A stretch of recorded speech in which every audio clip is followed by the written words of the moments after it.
Aleluia. Se você puder e desejar, levanta suas mãos. Só mais um pouco.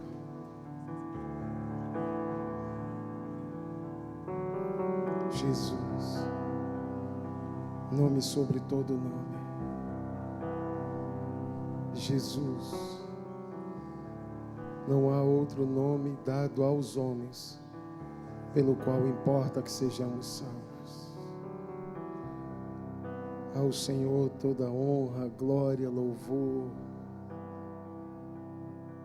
Aquele que é digno. Aquele que é digno. Ele é totalmente digno.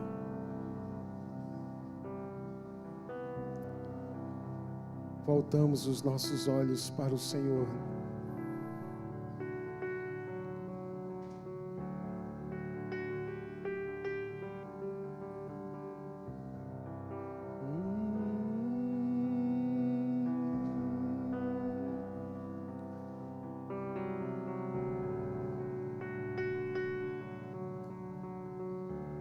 Jesus, Jesus, toda a terra está cheia da sua glória, Senhor. Dá-nos olhos para ver isso, perceber isso. Ajusta, Senhor, por favor, a nossa visão, o nosso foco na direção correta, Senhor. João olhou e viu que nem mesmo no céu, nem na terra, havia alguém digno de desatar os selos e abrir o livro. Até que ele ouviu uma voz dizendo: não chore, João. Eis que o leão da tribo de Judá.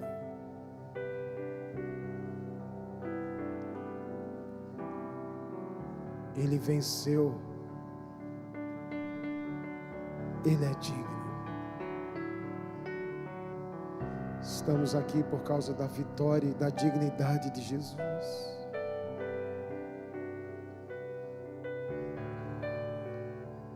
Toma nossos corações, Senhor. Toma nossa devoção.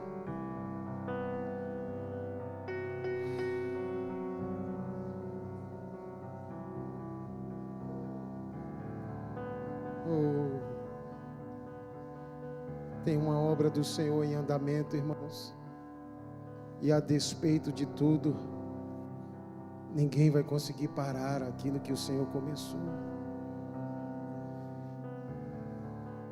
Há uma boa obra que Ele começou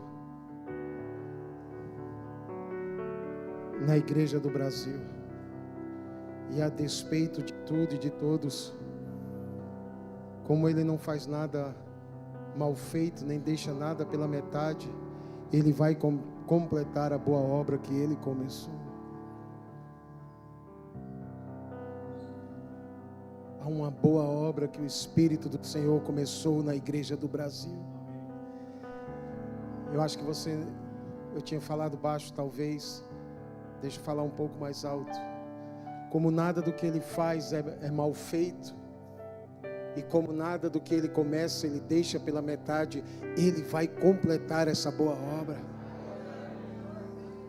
A despeito de tudo e de todos, Ele vai completar essa boa obra. E nesse exato momento, me parece que Ele está colocando as coisas em ordem na igreja do Brasil. Você pode me falar mais em ordem? Eu estou vendo mesas e cadeiras sendo viradas. Fica tranquilo, é Ele entrando no templo. É que Ele não faz nada mal feito, não falamos isso agora? Uma coisa é a gente varrer superficial,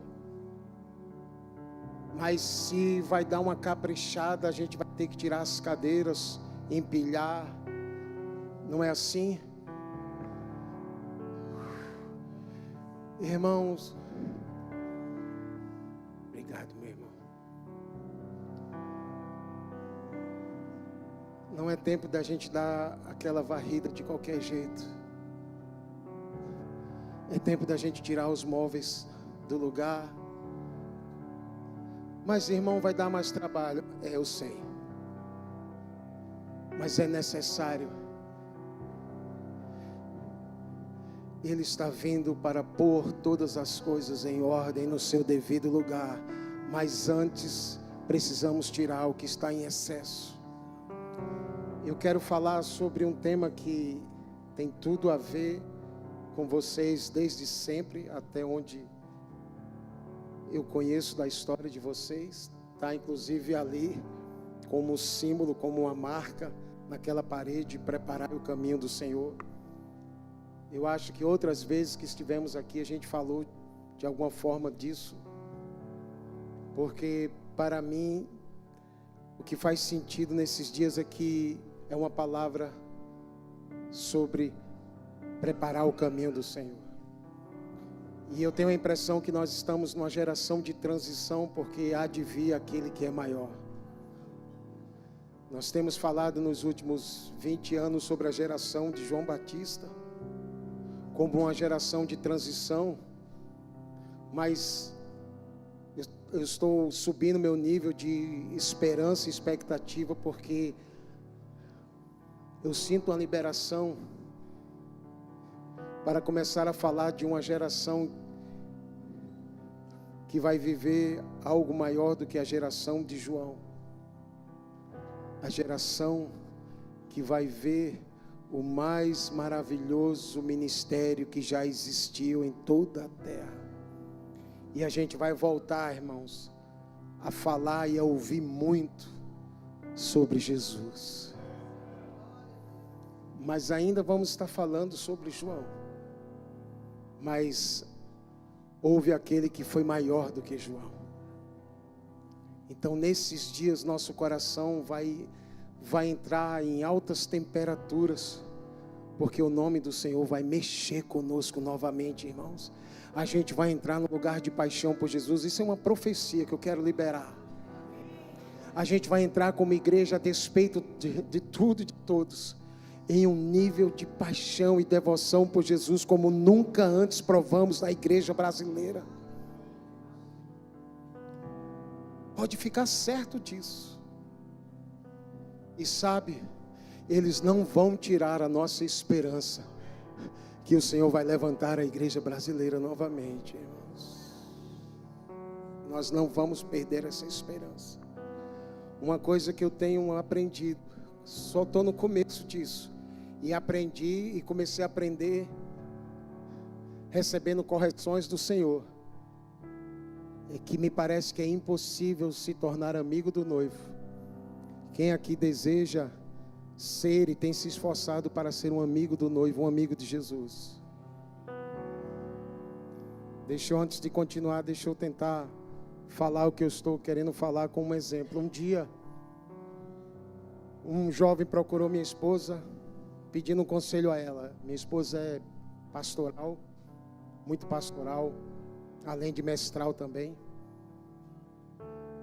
E um irmão procurou ela e disse assim: pastora, eu queria tirar uma dúvida com a senhora, o que é que eu faço? Porque eu fui chamado para ser testemunha, ou padrinho, conforme preferir, não vá brigar, de um casamento, mas o irmão que me convidou, ele disse que outra pessoa vai entrar comigo no lugar da minha esposa. Então é um convite só para mim ser padrinho daquele casamento ou ser testemunha.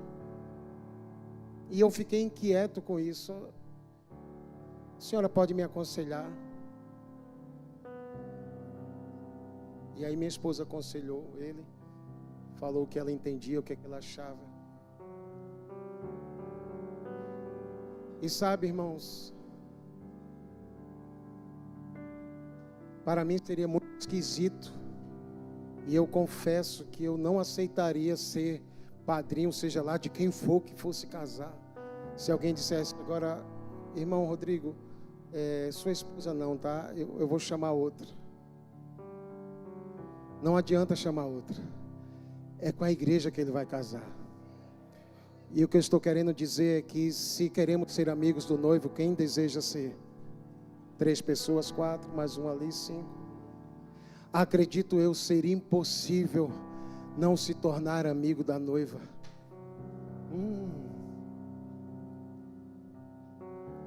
Ou seja, se amamos Jesus, a gente vai ter que se abrir para um amor explosivo, tal qual o que Ele tem pela noiva, com todas as suas limitações, com todas as suas fragilidades, incongruências e fraquezas, e quem não as tem?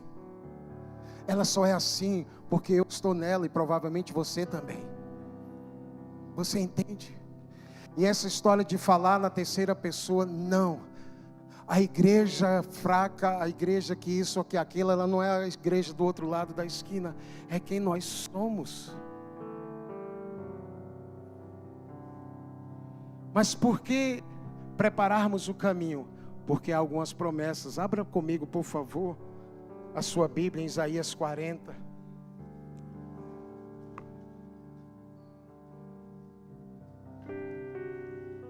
É um prazer estar aqui numa data tão especial. Amamos essa casa. Carregamos vocês no nosso coração.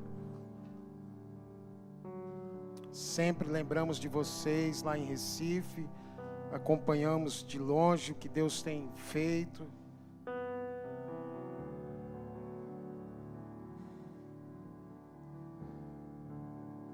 João Batista, para mim, ele foi uma figura de transição, porque ele marcou um tempo. Na verdade, ele foi tão violento no Senhor, que ele deu nome aos seus dias. Em Mateus 11, 12, Jesus vai falar desde os dias de João Batista. Então ele falou sobre os dias de João Batista. Tem homens que vivem uma vida no Senhor tão intensa, que eles dão nome a lugares. Eu estava numa viagem missionária, pastoral, em alguns lugares fora do Brasil. E o irmão que estava comigo, era a primeira vez que ele saía do Brasil. E ele disse assim: cara, a gente estava no aeroporto esperando o pastor que ia nos pegar. Nós estamos na nação de John Wesley, cara. E essa simples declaração fez cair uma ficha. É verdade, cara. Então esse irmão, ele não se referiu à Inglaterra do rei Charles. Ele não se referiu à Inglaterra do palácio de Buckingham. Ele não se referiu à Inglaterra de... O Hamilton é inglês? Enfim. Tá vendo? Nem eu sei. Mas ele se referiu, ele foi lá na história de mais de 300 anos atrás. E ele associou uma nação a um homem. Que homem foi esse? Que uma nação até hoje foi ligada ou atribuída por alguém a ele. Então, sim, nós estávamos na Inglaterra, me desculpe, não era a Inglaterra do rei Charles. Para nós que estávamos ali, era a Inglaterra de John Wesley, porque ele a tocou nos seus dias. Então eu acredito, irmãos, que nós estamos num tempo onde homens, mulheres, eles vão mudar nomenclaturas.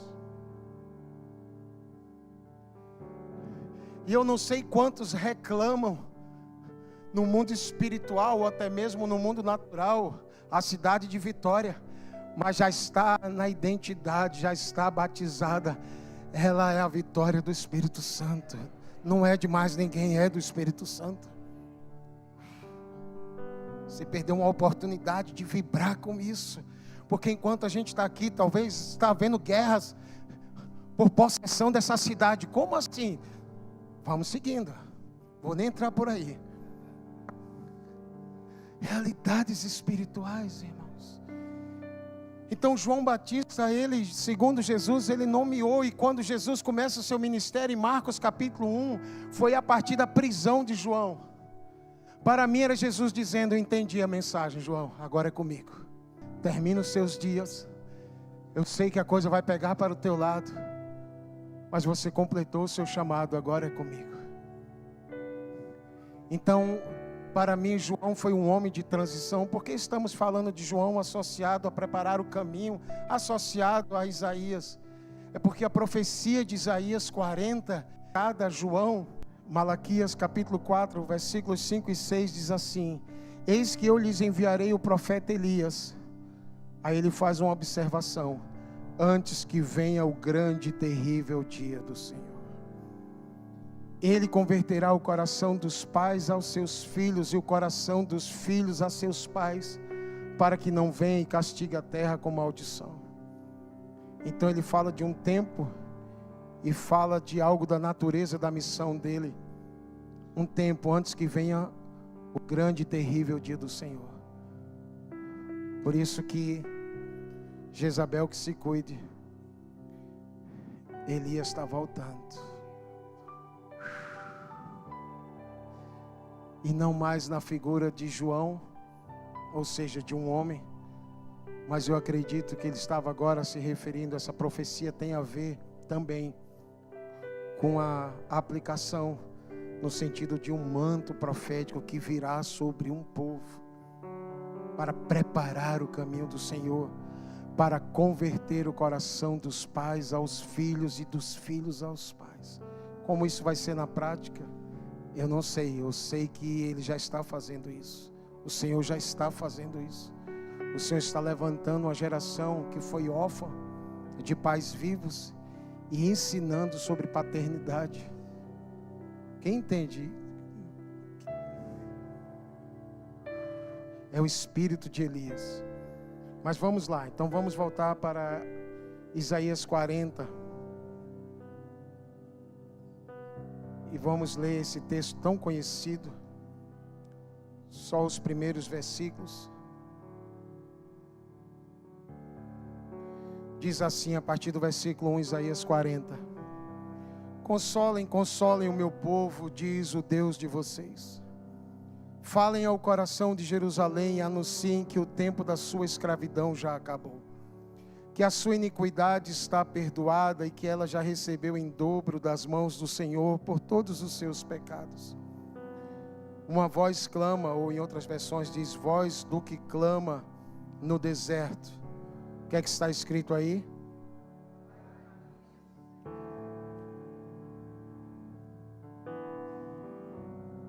Versículo 4. Todo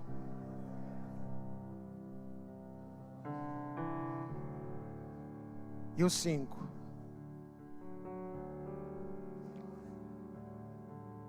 Fraqueza física e tenta enganar Jesus, isolando verdades bíblicas para tentar pegar Jesus em alguma falta. Por 2 ocasiões, o diabo chega diante do Senhor e diz assim: se tu és filho de Deus. Alguém já passou por um momento na vida, por uma situação onde você ouviu algo semelhante do tipo: se você é filho, se você é filha, por que você está passando por isso? Alguém já passou por algo semelhante? Parece que o diabo já vem logo questionar a nossa filiação, nossa identidade não é assim. E aí você já está passando por uma situação e ainda vem essa tentativa do diabo de lançar em nossa mente, em nosso coração, uma orfandade, que não temos um pai, que Ele não se lembra de nós, que Ele não cuida da gente. Só que eu tenho uma boa notícia. João, e deu uma identidade para ele, que ao mesmo tempo seria sua missão, ou parte da sua missão, ser uma voz.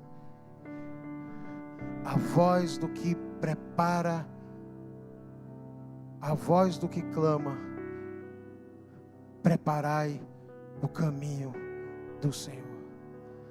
Para que a gente possa ser preparadores de caminho, irmãos, de caminho para o nosso Senhor, de caminho para que outros passem, nós vamos precisar, em primeiro lugar, ouvir o seu clamor. A voz é nossa, o clamor é dele.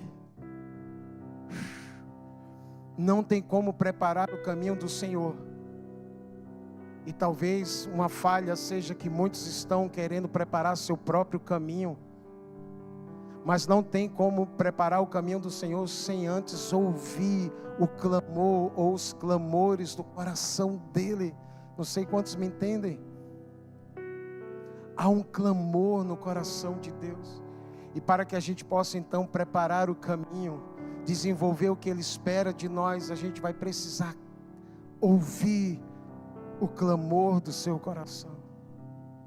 Então João foi uma voz, mas a voz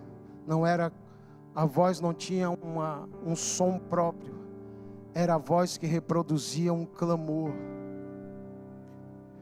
Nesse tempo no Brasil é um tempo esquisito, e eu suspeito que há muito eco, irmãos, há muita reprodução de sons, por isso tanta confusão. Mas em meio a tantos ecos e tanto barulho, há um clamor e há uma voz se levantando nessa nação. Há um clamor e há uma voz. Há um clamor e há uma voz. Em meio a tanto barulho e em meio a tantos ecos, há uma voz se levantando na nação brasileira. E quem está procurando ouvir o Senhor não vai se enganar, porque vai conseguir distinguir, e eu digo aqui até bem, entre o que é eco e o que é barulho, e o que é o clamor e a voz do Senhor sendo reproduzida por aqueles que estão ouvindo o clamor dele. Não sei quantos me compreendem, estou sendo claro? Então, voltando para Isaías 40, versículo 3, há uma voz e há um clamor. O Senhor nos chama para sermos uma voz, a voz do que clama. Mas há também uma geografia, e essa voz clama para que algo aconteça em um lugar. Qual é a geografia? Qual é o lugar? No deserto. E no deserto, o que é que nós vamos fazer? O que é que João viria fazer? Então, duas coisas me chamam a atenção. Preparai é uma ordem. Então, querendo ou não, eu preciso obedecer. Não é algo que eu faço quando eu tiver afim, quando minhas emoções estiverem num lugar de equilíbrio, quando estiver tudo tranquilo. É uma ordem. Há uma ordem para a igreja desse tempo: preparai o caminho do Senhor. Agora, por que nós vamos precisar ser uma voz e preparar o caminho? Porque essa mesma voz, eu suspeito, é a que vai distinguir e que vai anunciar: chegou a hora, eis o noivo, saí ao seu encontro. Porque à meia-noite ouviu-se uma, pastor Gui falou sobre isso, até mencionou isso, Mateus 25. À meia-noite ouviu-se uma voz. Quiseram fazer de João um grande vulto, uma grande personalidade, irmãos. Ele disse: fica tranquilo, eu já sei quem sou. Mas você é o Cristo, você é Elias, você é um dos profetas. Cara, então, a minha identidade dada pelo Senhor, eu sou voz do que clama no deserto. Eu quero mencionar isso novamente. Há uma identidade do Senhor sobre a sua vida. Não, você não ouviu, você não entendeu. Há várias identidades, aquelas que nossos pais nos deram, aquela que o mundo tenta nos dar, que o diabo, que os amigos, que o colega, que as circunstâncias, que os traumas que sofreram, cada um tentando colocar uma identidade ou uma digital em nós. Tudo isso chegou atrasado, o Senhor chegou antes. Antes que Jeremias pudesse rejeitar o encargo, o chamado profético, o Senhor disse: então, Jeremias, é que não vai dar para eu aceitar a sua reivindicação. Senhor, não passo de uma criança, eu sei, isso eu sei. Mas eu te escolhi antes mesmo de você nascer, eu te escolhi no ventre. Irmãos, Ele sabe que a gente ainda é muito criança, e muito infantil, e muito imaturo. Mas Ele nos escolheu desde o ventre. E no final das contas vai dar certo. Fecha parênteses. Porque não tem a ver conosco, tem a ver com ele. Mas ele fala de uma geografia deserto, e para nós, eu penso que isso, entre outras coisas, fala de tempos difíceis. Porque deserto não precisa ir muito longe para saber que é um lugar de escassez. Eu costumo dizer que João comia gafanhoto e mel porque é o que tem no deserto. Talvez a gente imagine um cara estranho, mas ele podia ser estranho, mas ele não era maluco. Talvez fosse. Mas eu acho que se tivesse picanha, ele comeria do que gafanhoto. Então eu acho que ele não comia gafanhoto porque queria ser um cara estranho e aparentar. Porque é o que tem, irmãos.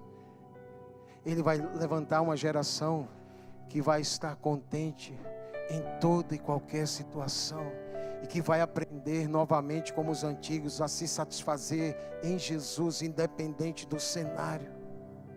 Mas o deserto fala de um tempo difícil. Então há uma geração que ele está levantando para preparar o caminho para ele em meio a tempos difíceis.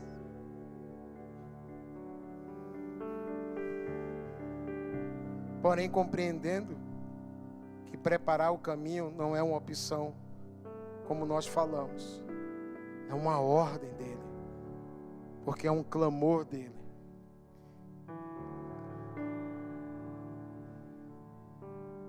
Aí ele dá uma direção e diz: no ermo, nos lugares solitários, façam uma estrada reta para o nosso Deus. Então agora ele acrescenta uma medida. Ele fala de uma identidade, uma voz. Ele fala de uma geografia, deserto. Mas agora ele dá a medida desse caminho, ou dessa estrada que precisaria ser construída, preparada. Façam um caminho reto. E aí não tem como nós não nos lembrarmos. Hoje de manhã mencionava esse texto, conversando com os irmãos, de Hebreus capítulo 12. Olha que interessante, Hebreus 12, versículo 13.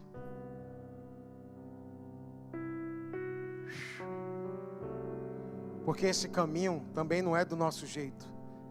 Essa estrada não é nas minhas medidas, não é no meu ângulo. Isaías já dizia que a estrada deveria ser reta, e Hebreus ratifica, confirma isso, dizendo o seguinte, Hebreus capítulo 12, versículo 13: façam, aqui novamente, a palavra não se apresenta como uma opção quando eu tiver afim. Façam caminhos retos para os seus pés. Para quê? Por que isso? Para que o que é manco, na minha versão diz manco, não se desvie. E não só isso, não só não se desvie, mas seja curado.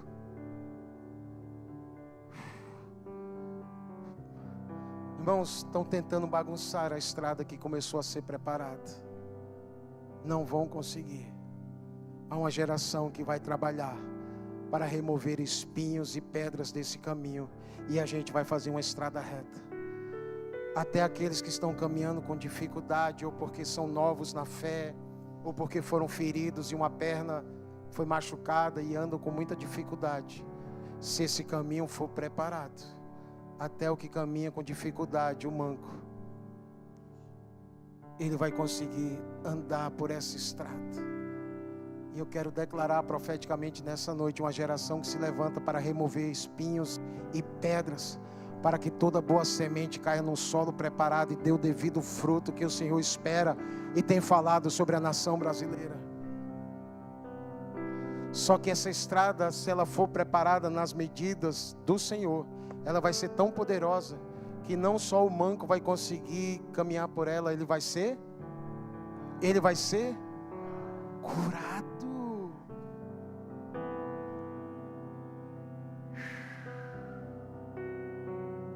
Uau!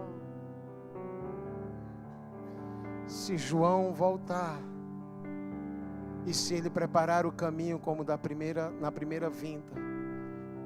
E para deixar bem claro, quero ser repetitivo, não estamos falando mais de um homem, mas de um manto sobre um povo, sobre uma geração, sobre os filhos e filhas. E se assim a gente fizer nosso dever de casa, o manco vai conseguir andar por essa estrada sem tropeço, irmãos. E não só isso, ele vai ser curado. Agora, se a gente preparar o caminho, eu quero mencionar 3 promessas que eu encontro aí nesse texto de Isaías 40.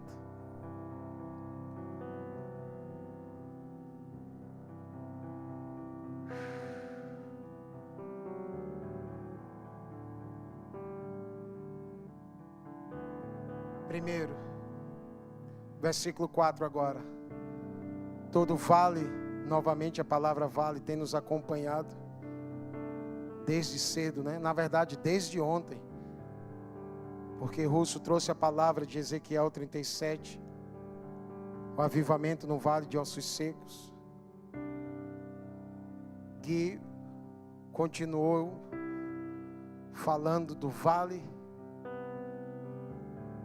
E a promessa é: se uma geração preparar o caminho do Senhor, como João viria para fazer e fez. A primeira promessa: todo vale vai ser aterrado. Segunda promessa: e os montes e colinas, o que é que vai acontecer? Serão aplainados, ou serão, na minha versão, rebaixados, nivelados. Uma outra promessa: o que é tortuoso será retificado, e os lugares ásperos serão aplanados. Tem mais um, eu falei de 3, são 4 na verdade. Vamos comentar as 3 primeiras. Primeira coisa: tudo vale, tudo que está no vale vai ser aterrado. E agora há pouco na salinha, nossa irmã trazia uma contribuição falando da diferença entre vale e planície. E uma coisa que ela nos trouxe foi que planície tem a ver com tudo que, com aquilo que fica, mas que rolou, do que cerca. É diferente de um vale que é como uma espécie de rego. Planície tem a ver com aquilo que desceu ao redor e como que entulhou o vale.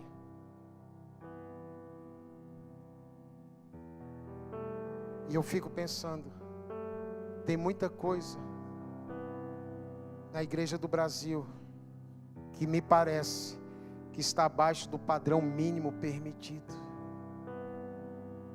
Está como num vale.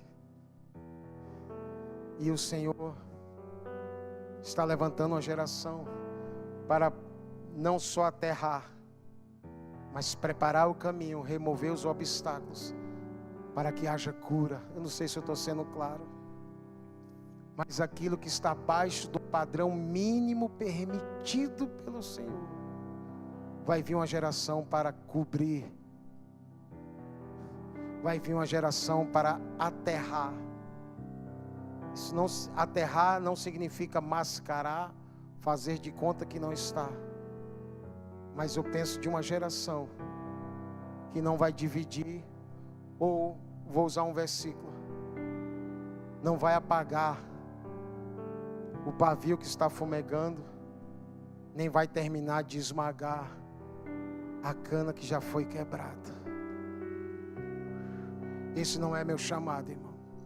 Se alguém tem, eu não tenho chamado de pisar naquilo que já está quebrado, mas de tentar, com a graça do Senhor, ser um instrumento para que aquilo que está quebrado volte a funcionar.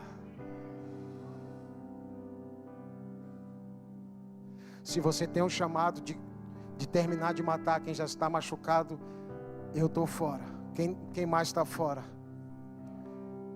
Por isso que há uma palavra que nós lemos em Malaquias que parece que não se encaixa com João, com Elias ou com João. Como que um cara tão bruto como João, tão selvagem, ele viria para converter o coração dos pais aos filhos e dos filhos aos pais. Eu não tenho todo o entendimento de como isso é na prática, mas eu suspeito que tudo que passamos no deserto, de alguma forma servirá de cura, para que a orfandade que nós passamos não seja reproduzida nos nossos filhos. Eu não sei se alguém me entende. O nosso zelo e amor por Jesus vai ser maior do que os traumas que nós vivemos. Ou seja, fomos órfãos, e o que nós vamos dar? Paternidade. Há um zelo pelo Senhor que está nos fazendo ir ao coração dele e receber de uma paternidade que não tivemos no mundo natural, para que não seja mais reproduzido um projeto de orfandade, mas de amor, de cura, de paternidade. Faz sentido? A minha geração, de forma geral, não sei se alguém concorda, foi uma geração órfã de pais vivos. E não é porque eles eram maus em si. Alguns sim, abandonaram os lares, mas outros ficaram. Só que eles não podiam dar o que eles não receberam. Eles deram alimento porque foram ensinados a isso, mas não conseguiram dar afetividade porque não receberam isso. E cobrar algo de alguém que ela nunca teve. Mas, irmãos, alguém cruzou o nosso caminho e colocou um novo DNA em nós. Não somos mais órfãos, irmãos. Só é órfão quem desejar ser. Nós não somos mais. Houve uma cura e ela está se processando em nossa vida por meio de Jesus. Amém? Então eu creio que essa profecia tem a ver com isso também, a de Malaquias no caso. A conversão do coração dos pais aos filhos e dos filhos aos pais.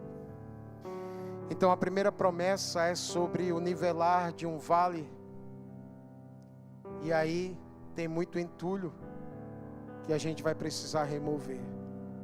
A segunda promessa fala dos montes. E aplicando para nós, eu penso que pode ter a ver também com trazer a uma medida correta, até porque a estrada tem que ser plana, reta, tudo que está em excesso, e servindo a igreja, sentando em mesas, compartilhando em púlpitos, ouvindo histórias.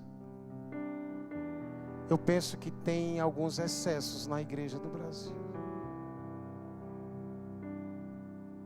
Na verdade, me permitem um pouco mais além, eu acho que tem muito excesso ainda na igreja brasileira. Mas João vem contra a corrente, demolindo toda a estrutura de vaidade. Até porque ele era filho de um sacerdote. Se ele não fosse ao deserto, provavelmente teria sido mais um. Mas no deserto, irmãos, tudo que é vaidade, tudo que é presunção, orgulho, soberba. No deserto você pode até entrar se achando cara, mas quando você sai,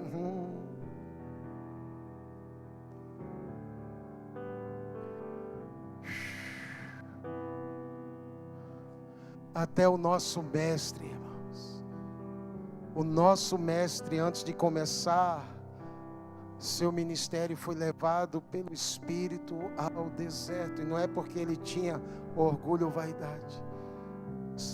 Me parece que o deserto é a universidade que todo cristão precisa passar, a fim de se preparar para aquilo que Deus tem para ele, sem se perder.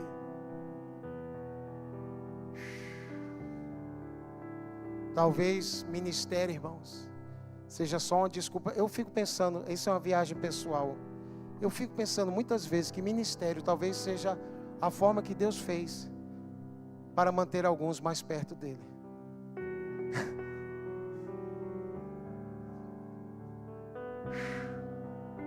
Quem não entendeu é melhor ainda. Esse é o tipo de coisa que, se você não entende, é melhor.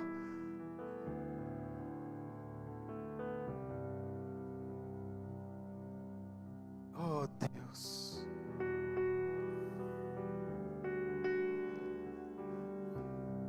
Terceira promessa: se prepararmos o caminho, o que é tortuoso será retificado. Alguém aqui já teve o maravilhoso prazer de ter que levar o carro para uma retífica, ou o motor do carro para uma retífica? Alguém já teve esse maravilhoso prazer? Ninguém? Só eu tive essa belezinha?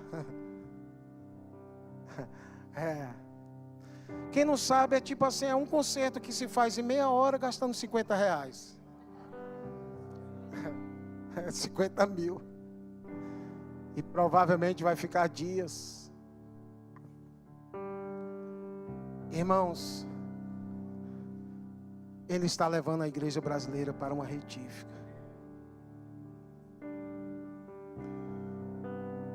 É um motor, precisa. Mas calma, antes de começar a suar, essa conta Ele faz questão de pagar.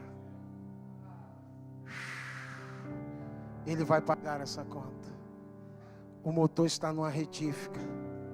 Mas quando sair, irmãos,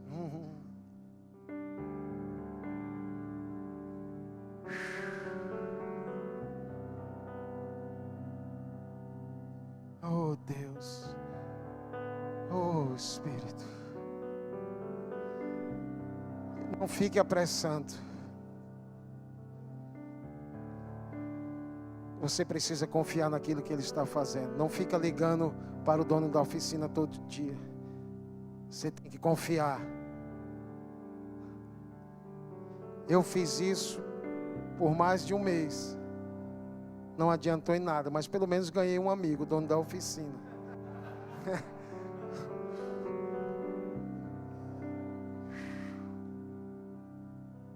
Ligue, talvez você ganhe um bom amigo. Mas Ele não vai fazer. Ele vai fazer tudo no seu devido tempo. Ele já está fazendo. Você tem que confiar nisso. E a última promessa, baseada no versículo 5, é que se o caminho for preparado, a glória do Senhor se manifestará. E me parece que não vai ser algo tímido, porque diz aí que toda a humanidade haverá. Irmãos, preparemos o caminho dele. Porque se a gente preparar, colocando montes e vales na ordem, removendo o que está em excesso em nossa vida, confiando que o que está tortuoso em nós e ou na igreja do Senhor será retificado, a glória vai vir, a glória vai vir, a glória vai vir, a glória vai vir.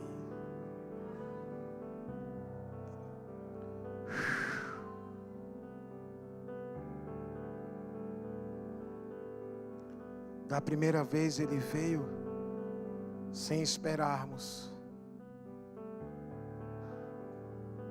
Da segunda vez,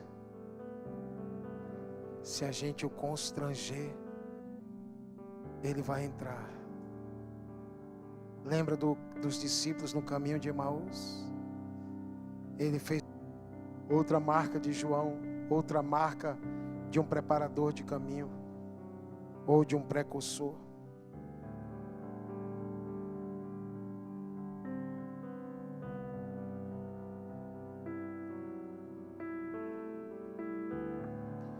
João capítulo 3, aleluia, a partir do versículo 22 diz assim: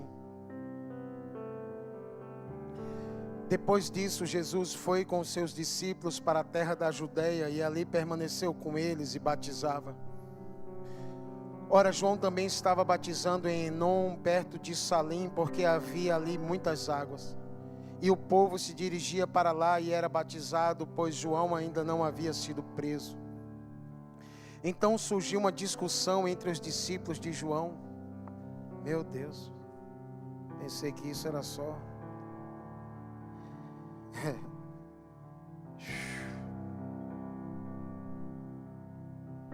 Irmãos, eu não sei vocês, eu estou cansado de discussão. Eu quero o Evangelho, eu quero Jesus. Me perdoa.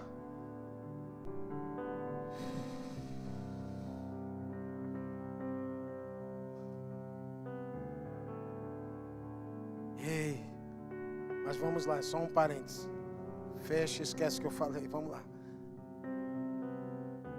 Versículo 26, e foram até João e lhe disseram: Mestre, aquele que estava com o Senhor no outro lado do Jordão, do qual o Senhor deu testemunho, está batizando e todos vão até ele. Meu Deus do céu, cara. Agora, se João não é desenvolvido no deserto, se João não está seguro da sua identidade, como ele reagiria ao ouvir? Então, João, a igreja esvaziou. Aquele que chegou depois de você, inclusive, tá? Bombou.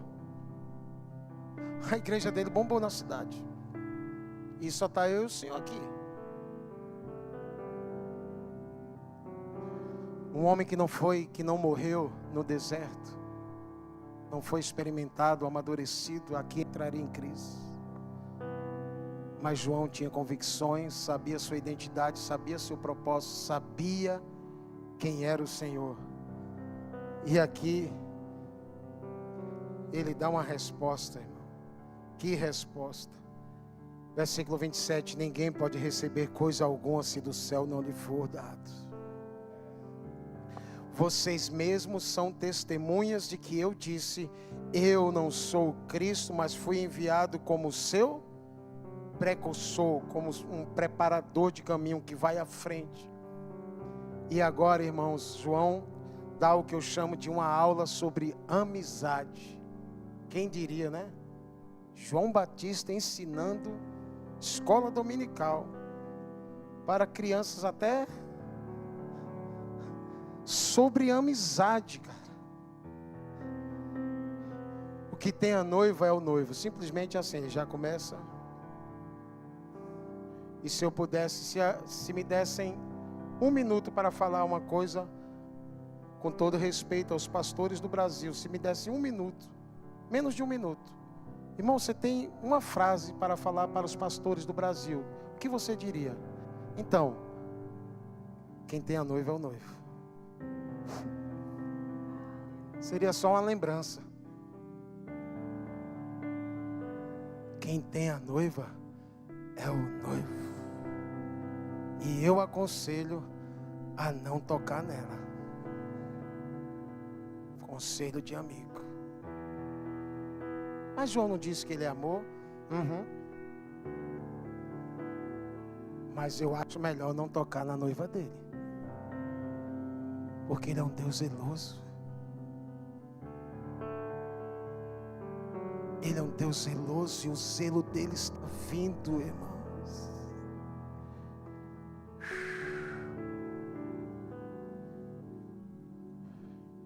O que tem a noiva é o noivo, o amigo do noivo, que está presente e o escuta, se alegra muito por causa da voz do noivo. E aí João diz: pois essa alegria já se cumpriu em mim. Primeiro aspecto de um verdadeiro amigo, ele está presente. Um verdadeiro amigo, ele pode estar de mal como for. Quando o seu amigo pede ajuda, ele não consegue dizer não. Irmãos, nós temos cantado, somos amigos do noivo, temos colocado temas de conferência, livro, camisa, nada está errado. Mas o verdadeiro amigo não é aquele que canta dizendo que é aquele que está presente quando ele precisa. É aquele, eu não entendi, pode explicar melhor? Vou tentar. é aquele que não consegue dizer não para Ele. É aquele que não consegue recusar aquilo que Ele está chamando para se tornar e para realizar por Ele e para Ele. Ele está procurando, irmãos, aqueles que se tornarão amigos dEle. João se tornou e pôde dizer: sim, eu sou um amigo dEle. Ele está levantando um povo que antes de reinar com Ele em glória, definitivamente, plenamente, se tornará amigos dEle, tal como Lázaro. Sabe o que me chama a atenção? Quando Marta e Maria enviam uma mensagem para Jesus e ter com elas por causa da situação da saúde de Lázaro, elas dizem assim: Senhor, aquele a quem tu amas está enfermo. E aí eu descobri uma coisa, irmãos, que Jesus amava Lázaro. Essa é a hora que você faz uma cara de espanto. Eu estudei muito, pesquisei muito e descobri que Jesus amava Lázaro. Uau, que descoberta, Ele ama a todos. Pois é. A descoberta que ali não está ágape. Ágape é o amor que Deus tem por toda a humanidade. Ali está Filos, Filéu. A carta de Marta, a mensagem de Marta e Maria era: Senhor, aquele a quem tu tens como um amigo está enfermo. E eu quero liberar aqui nesse ambiente uma palavra profética. Os amigos de Jesus que nos últimos anos foram machucados e estão feridos a ponto de morrer, Ele vai ressuscitar, Ele vai levantar novamente. Ele vai restaurar o amor dos amigos feridos. Lázaro vai voltar a fazer o que ele é bom. Ele vai sentar à mesa novamente.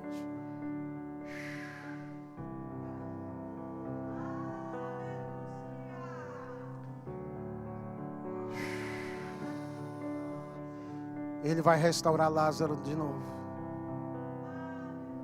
Ele vai restaurar Lázaro.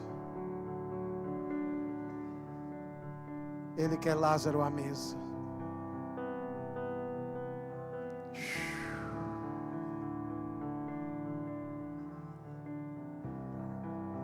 Então a primeira coisa que João define como a marca de um amigo é que ele está presente.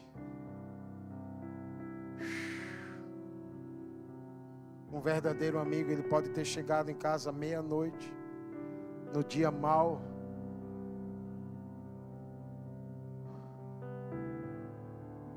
o ônibus quebrou, fez a última parte do trajeto para casa a pé. Como o ônibus quebrou, ele chegou tarde, ele não conseguiu comprar o pão. Então ele chegou em casa tarde, cansado, porque andou, o ônibus quebrou, não comprou pão, não vai ter jantar.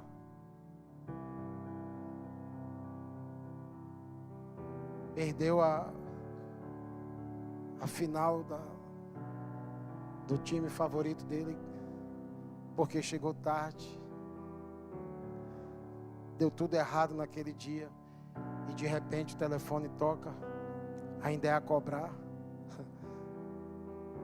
E quando ele pensa que vai conseguir pelo menos tomar um banho para deitar, é o amigo do outro lado dizendo: cara, deu ruim aqui, preciso da tua ajuda. Tu pode vir aqui? Eu sei, cara, já é meia-noite e eu moro a 2 horas de distância da tua casa, mas eu estou precisando de você.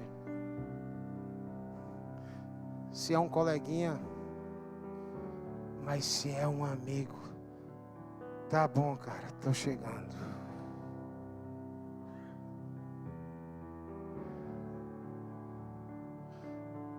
Eu espero que mesmo que a gente coloque a mão na testa, dê logo uma suadeira fria, a gente possa dizer: tá bom, Senhor, eu estou chegando. Eu estou em dias difíceis, muita pressão, mas tá bom, Senhor, eu vou me vestir. Eu não vou fazer como a sunamita, te deixar levando o orvalho na cabeça do lado de fora, porque já me despi das minhas vestes e coloquei as vestes de dormir porque estou cansado. Eu vou abrir e você vai entrar. Tem uma igreja cansada no Brasil porque está cheia de atividades. Porque é bom para a nossa vaidade mostrar o quanto a gente fazemos. Mas estamos cansados porque temos negligenciado o nosso primeiro chamado. Mateus 3:13. Marcos 3:13 está com ele.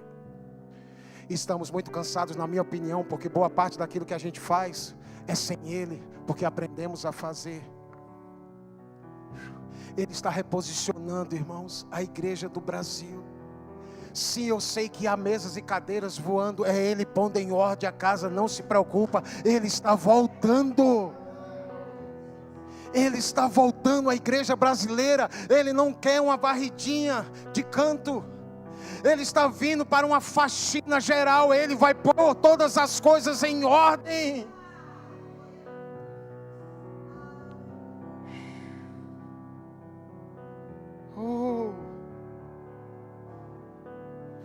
É melhor ser o filho que diz não inicialmente e não consegue manter, porque lembra do caráter do seu pai, do que aquele que empolgado diz sim e nunca vai. Não tem um terceiro, não, tem um terceiro não, ou você é um ou outro.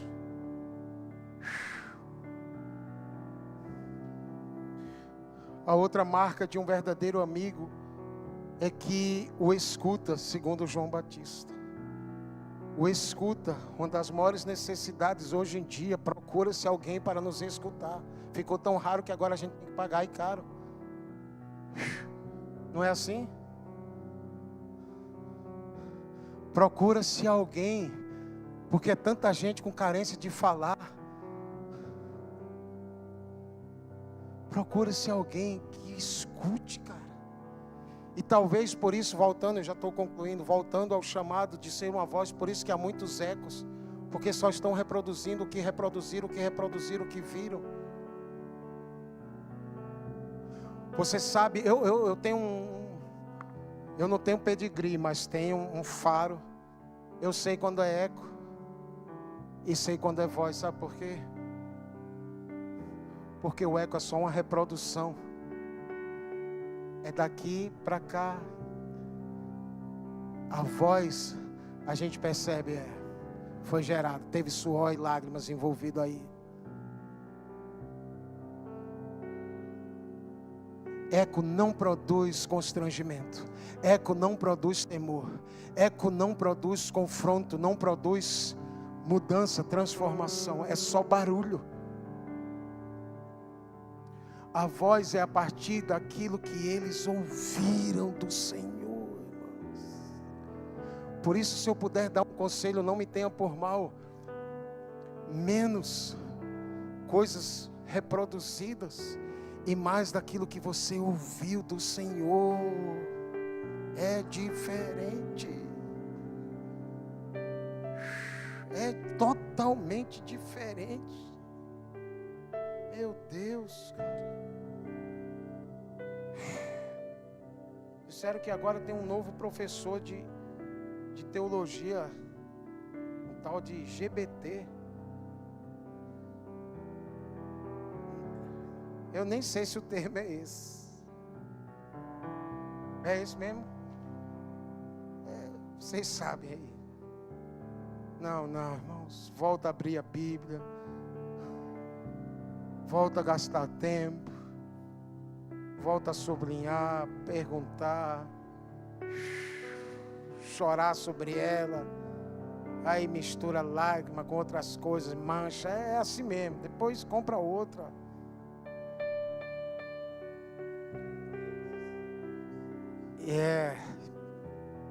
Meu Deus.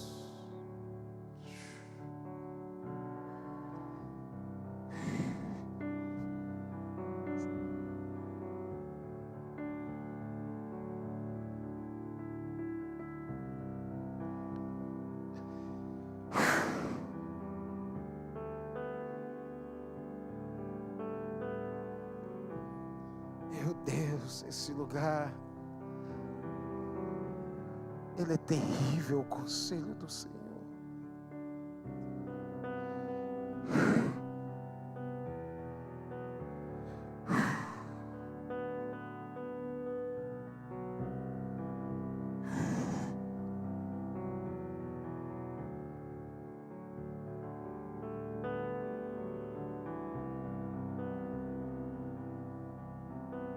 conselho do Senhor.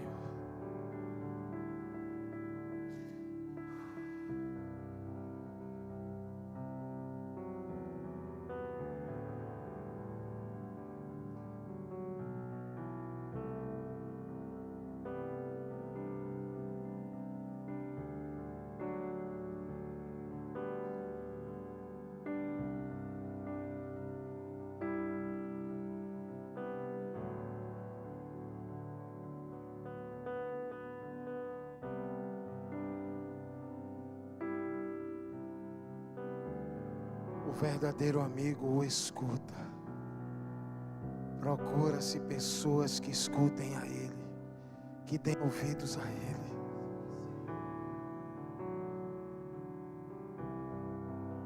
Esses serão a voz. Os que não o escutarem reproduzirão ecos.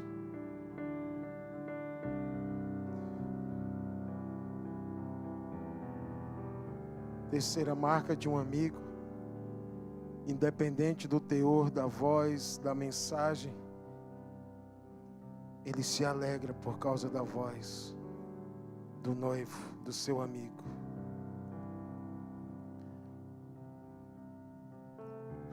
Haverá um povo que vai se alegrar com a voz dele, mesmo que o teor não seja agradável aos nossos ouvidos.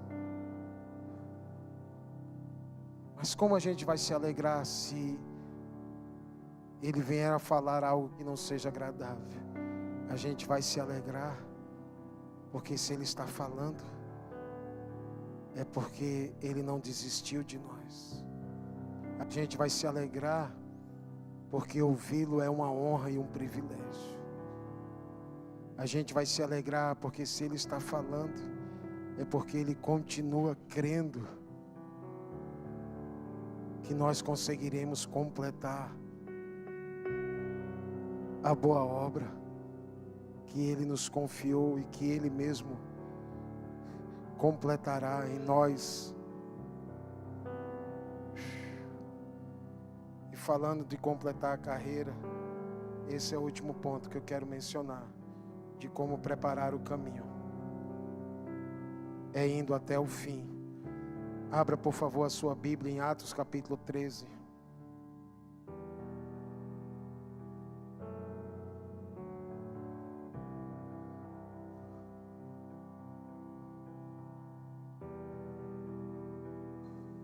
Porque João foi um amigo. Ele não teve problema de dizer: mas eu falei para vocês que ele era maior do que eu. Porque João se tornou um verdadeiro amigo, ele não teve problema de diminuir para que o Senhor crescesse.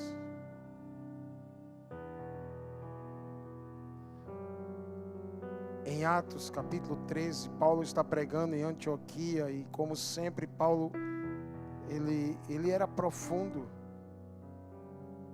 Então, sempre quando Paulo se levantava para testemunhar, ele construía uma história, até porque para com o judeu tem que ser dessa forma. E então Paulo vai fazendo um resgate e ele fala algo interessante. Ele chega até João, mas antes só me permita ler alguns versículos antes. Estamos já encerrando Atos 13. Paulo chega em Antioquia a partir do versículo 16. Ele diz assim, a partir do versículo 17: o Deus do povo de Israel escolheu os nossos pais e exaltou o povo durante a sua peregrinação na terra do Egito, de onde os tirou com braço poderoso e suportou os maus costumes do povo durante uns 40 anos no deserto. E, havendo destruído 7 nações em Canaã, deu essas terras como herança ao seu povo. Tudo isso levou cerca de 450 anos. Depois disso, lhes deu juízes até o profeta Samuel. Então eles pediram um rei e Deus lhes deu Saul. Cuidado com o que você pede. Eles pediram um rei segundo eles queriam o seu Deus. Versículo 22. E tendo tirado a Saul, levantou-lhes o rei Davi. Interessante, né? Uma coisa é quando Deus dá. Me parece que outra coisa é quando Ele levanta. Saul, ele deu segundo o coração dos homens. Davi, ele levantou segundo o coração dele. Que esses sejam dias do levantar de homens e mulheres com o coração de Davi. Até porque só esse tipo de coração vai conseguir trabalhar na restauração do tabernáculo caído. Do qual também, dando testemunho, disse: achei Davi, filho de Jessé, homem segundo o meu coração, que fará toda a minha vontade. Da descendência deste, ou seja, de Davi, conforme a promessa, Deus trouxe a Israel o Salvador, que é Jesus. Antes da manifestação dele, João pregou um batismo de arrependimento a todo o povo de Israel. Quando João, eu vou usar a versão revista e atualizada, tendo João completado a sua carreira, disse: quem vocês pensam que eu sou? Não sou aquele que vocês esperam, mas depois de mim vem aquele de cujos pés não sou digno de desatar ou desamarrar as sandálias. Como é que está aí nessa versão? Volta um versículo, por favor. Versículo 25.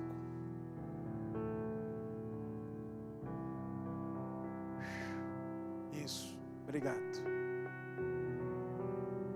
A geração dos preparadores de caminho, ou dos precursores, precisará ser uma geração que vai até o fim. Aqui está essa simples verdade sobre João. Ele completou a sua carreira.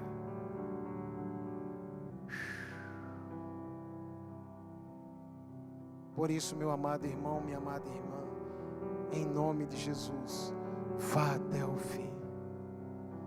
Não pare na metade, não desista, não recue diante das más notícias. Vá até o fim. João foi até o fim. Acabamos de ler que ele completou a carreira. Eu tenho amigos que mais de uma ocasião já me viram falar sobre isso, e eu já vi eles falando sobre o que eles acreditam. Eu já vi eles dizendo que para eles João só errou em uma coisa: quando saiu do deserto e foi ao palácio. Por isso que ele morreu como morreu. E o que eles falam tem sentido para eles. Para mim não tinha como João, alguém que tinha um manto como ele tinha, que depois de preparar o caminho para o Senhor no deserto e anunciar a Cristo, não tinha como ele, vendo o que o governo político e religioso estava fazendo, e ele não denunciar o pecado de Herodes. Eu não consigo conceber João dizendo: ali eu não me meto. Ainda que talvez tenha sido algo mais pessoal do que... Mas o fato é que a forma como João morreu, irmãos, para mim nada mostra que ele fracassou, porque acabamos de ler que ele completou a carreira.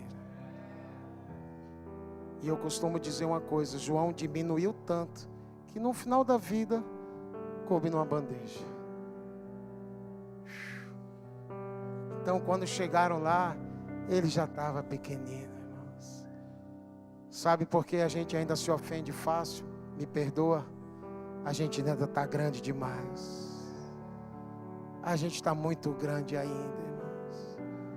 Os púlpitos do Brasil ainda estão cheios de pessoas muito grandes.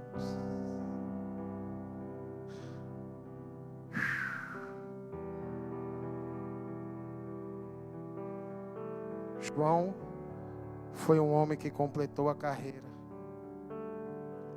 tal como Paulo, e eu termino com isso. Sempre quando o pregador dizer eu termino com isso, você dá mais um descontozinho. Mas com isso eu termino. A segunda carta de Paulo, eu tinha que mencionar isso porque isso aqui é nobre demais. A última porção da última carta, Paulo se despedindo a Timóteo. As últimas recomendações, ele diz no versículo 5, 2 Timóteo 4, 5. Mas você seja sóbrio em todas as coisas, suporte as aflições, faça o trabalho de um evangelista, cumpra plenamente o seu ministério. Quanto a mim, Timóteo, fica tranquilo, já estou sendo oferecido por libação e o tempo da minha partida é chegado. Eu combati o bom combate, eu completei a carreira, eu guardei a fé. Desde agora me está guardada a coroa da justiça, que o Senhor, reto juiz, me dará naquele dia, e não somente a mim, mas também a todos que amam a sua vida. Quantos aqui sinceramente amam a vinda do Senhor? Então, por favor, complete a carreira. Tem uma coroa, a coroa da justiça reservada para você. Não era só para Paulo, é para todos os que amam a vinda do Senhor. Mas essa coroa da justiça só se recebe quando se chega e cruza a faixa. Talvez Paulo não estava aqui, o grande Paulo, talvez fraco, envelhecido, cansado, e talvez com poucas forças, dizendo: Timóteo, pensei que não ia conseguir. O combate foi árduo, mas por causa de para quem eu lutei, foi um bom combate, ainda que muitas vezes desigual. Como eu lutei por ele, para ele, foi um bom combate. Timóteo, pensei que não ia conseguir. A minha fé foi testada inúmeras vezes, mas eu não abri mão dela, eu guardei a minha fé. E Timóteo, segura as lágrimas, Timóteo. Eu cheguei na linha final, eu completei a minha carreira. Os precursores são aqueles que vão precisar ir até o fim. Que Deus te abençoe e te fortaleça, e que você vá até o fim. Até o fim. Estamos vendo, e eu quero deixar essa palavra final,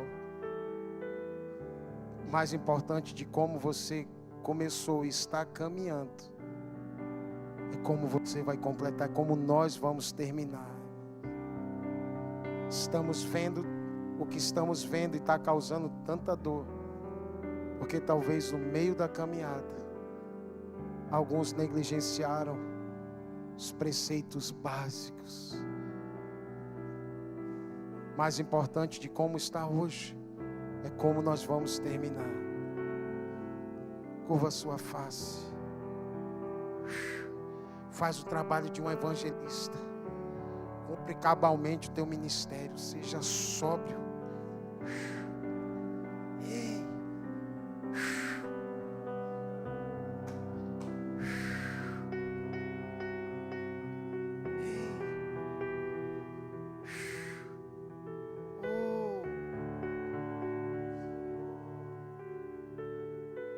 Suporta as aflições.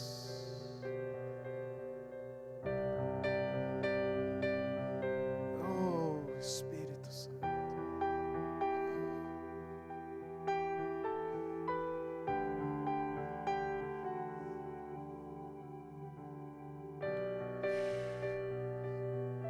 Um preparador de caminho, ele não pode desistir até ter terminado a estrada que ele veio preparar.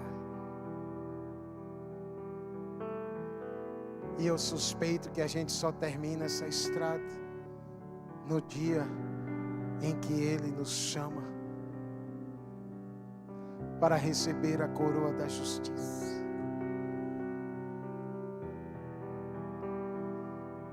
Oh, ei.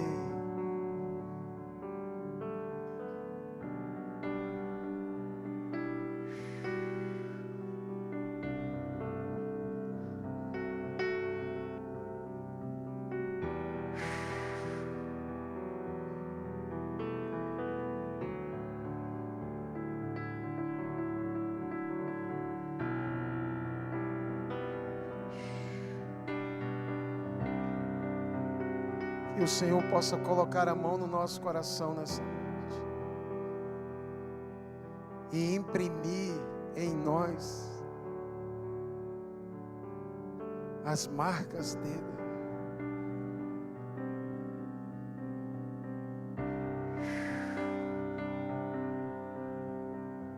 Para que a gente vá até o fim. Vamos, preparadores de caminho. Preparar é uma ordem, não uma opção. Para sermos uma voz, vamos precisar escutá-lo. Para escutá-lo, precisaremos estar presente. Para completarmos, para completarmos a estrada, precisaremos ir até o fim. Aqui está Paulo em Antioquia testemunhando, sim, João completou a sua carreira. Aqui está Paulo testemunhando, eu completei a minha carreira. Vá até o final, meu irmão. Complete a sua porção nessa terra.